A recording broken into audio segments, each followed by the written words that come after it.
Lesson 57. So far you know one preposition, and that is the word odd. But in this lesson we're going to learn a second preposition, and that preposition is kirkum. Kirkum means around, and remember that if you're using ecclesiastical pronunciation, the first C in kirkum will sound like ch, and the second one will be a hard C like k. So if you're using ecclesiastical pronunciation, then this word would sound something like cheerkum. And kirkum is very similar to odd because when you use kirkum, the object of the preposition needs to be in the accusative case. So let's get some practice now with our new word. In exercise 1, nawago is the verb, and that means I sail or I am sailing. And then we have a prepositional phrase, and that is kirkum insulam. Kirkum, of course, means around. Since insulam is the object of the preposition kirkum, notice how it's in the accusative case. So number 1 says, I am sailing around the island. In number 2, ambulamus is the verb, and that means we walk or we are walking.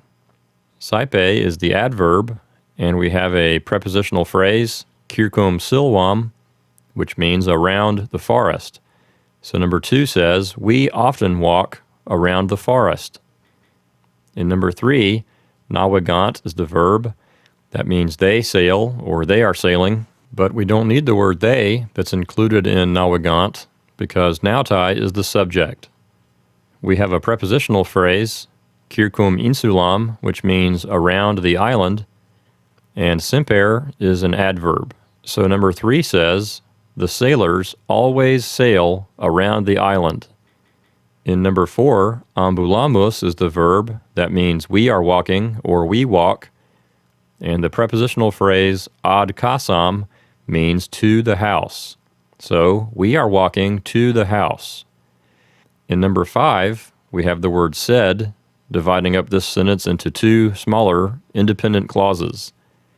The first clause says non sum agricola, and that means I am not a farmer. The second one, teram saipe aro, says I often plow the soil. So number 5 altogether says I am not a farmer, but I often plow the soil. In number 6 we have the same thing, said, dividing up the sentence into 2 independent clauses.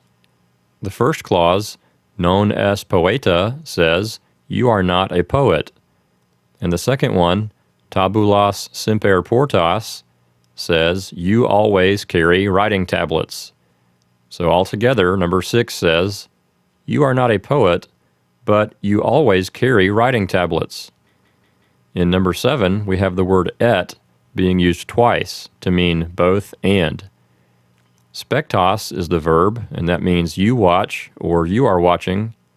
Saipe is the adverb, and we have 2 direct objects, stellas and lunam. And they're being joined by the word et being used twice. So number 7 will say, you often watch both the stars and the moon. In number 8, amat is the verb. That means he, she, or it likes, or he, she, or it loves.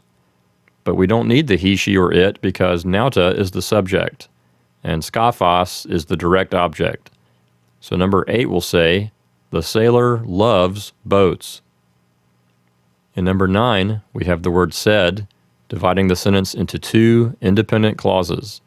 The first one, non sumus agricolae, says, we are not farmers.